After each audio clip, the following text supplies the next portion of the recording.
Leroy qui est avec nous. Bonjour, bienvenue. Vous êtes avocate spécialiste en droit du travail et protection sociale et fondatrice du cabinet Harper Avocat. Il y a également Nicolas Dose qui est avec nous, journaliste et éditorialiste économique sur BFM Business. Merci d'être là tous les deux.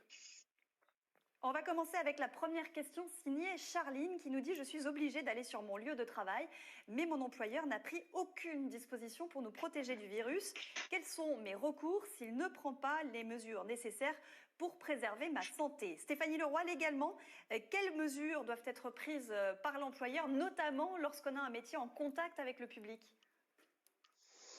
Oui, bonjour Maya, merci de me donner la parole. Donc effectivement, depuis que l'état d'urgence a été déclaré et qu'on fait donc face à cette épidémie du Covid, évidemment, les employeurs doivent mettre en place des mesures. Donc la première mesure qui s'impose, c'était effectivement de mettre en place le télétravail pour tous les postes qui le permettent. Donc ça, c'est la première des choses. Pour certains postes où le télétravail est impossible en revanche à mettre, et on pense à tout un tas de métiers comme dans la grande distribution et les métiers de boulanger, les métiers de caissier, mais aussi parfois des métiers informatiques qui nécessitent d'aller dans les lieux de l'entreprise. Alors là, l'employeur doit impérativement sensibiliser les salariés sur les mesures barrières. Donc ça, on en a parlé, hein, c'est tousser dans son coude, c'est respecter les règles de distanciation sociale. Et puis aussi, chose intéressante, c'est que désormais sur le site du ministère du Travail a également été mis à disposition des fiches dans certains secteurs d'activité où effectivement il y a un certain nombre de règles qui doivent être mises en place par les employeurs pour protéger la santé de leurs salariés. Donc ça, c'est important de le rappeler parce que les employeurs... On peut effectivement, oui. Effectivement, les employeurs ont une obligation de respecter. À ces règles. Allez-y, pardon. Tout à fait. Je vous en prie. Donc là, effectivement, vous êtes en train de diffuser un exemple en fait qui concerne le métier de caissier, effectivement, qui est disponible sur le site du ministère du Travail, où les employeurs et les salariés peuvent effectivement aller les consulter. Et effectivement, il y a un certain nombre de précautions et de mises en garde pour l'employeur lorsqu'ils font travailler leurs salariés. Voilà. Mais alors Stéphanie, si jamais moi j'ai peur d'aller travailler, par exemple, que je considère que j'ai pas toute la sécurité ou simplement que voilà, ça me fait peur parce que je crains le coronavirus, est-ce que j'ai le droit d'exercer mon droit de retrait ou est-ce que ça peut être considéré comme un abandon de poste ? Alors, il faut faire attention avec le droit de retrait. Donc, le droit de retrait, c'est en fait un droit, évidemment, qui revient au salarié, qui, s'il estime être face à un danger grave et imminent pour sa santé, eh bien, il peut décider de se retirer de son poste de travail.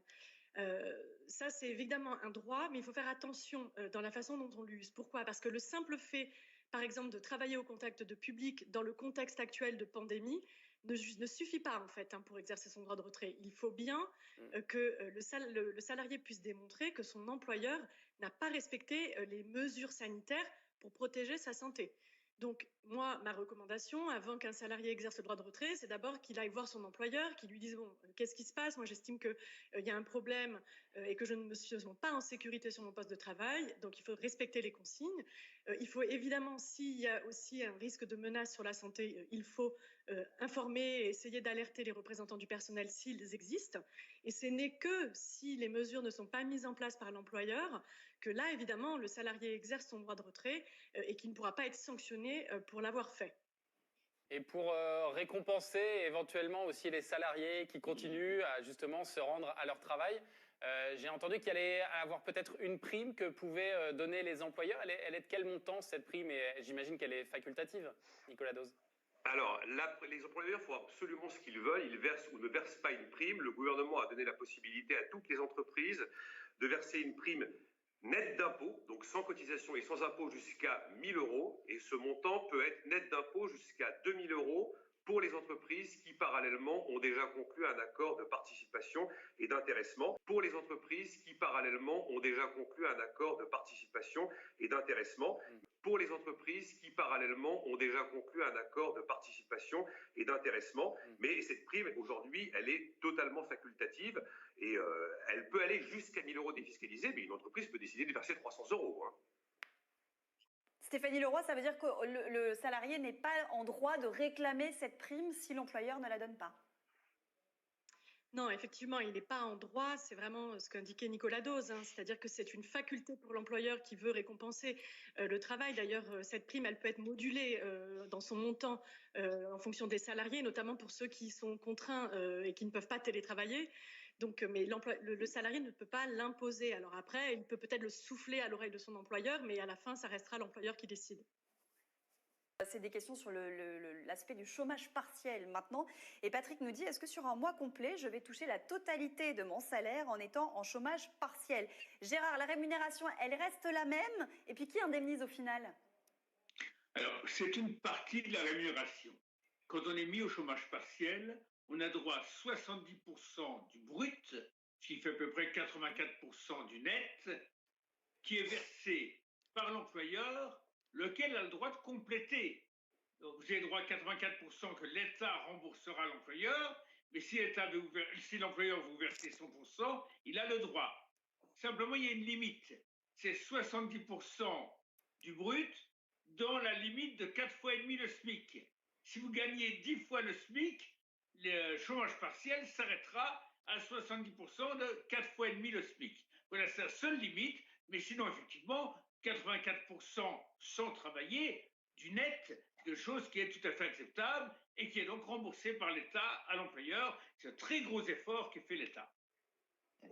Et oui, et justement, on va en parler avec vous, Nicolas Dose, pour répondre à un autre Gérard qui nous dit, est-ce que le chômage partiel pourrait être assumé par le gouvernement jusqu'à la fin du confinement? On a eu les chiffres, là aussi, c'est 6 900 000 personnes concernées par le chômage partiel, un peu plus de 600 000 entreprises.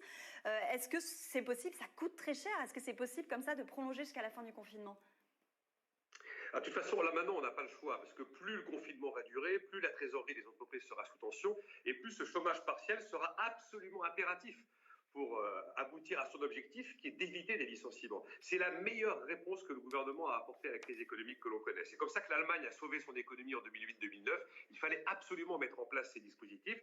Donc oui, il faut impérativement continuer toute la durée du confinement. Et d'ailleurs, Muriel Pénicaud a précisé que ce chômage partiel sera progressivement levé, juste progressivement levé, à partir du moment où les entreprises vont recommencer à fonctionner. Parfait. Merci beaucoup.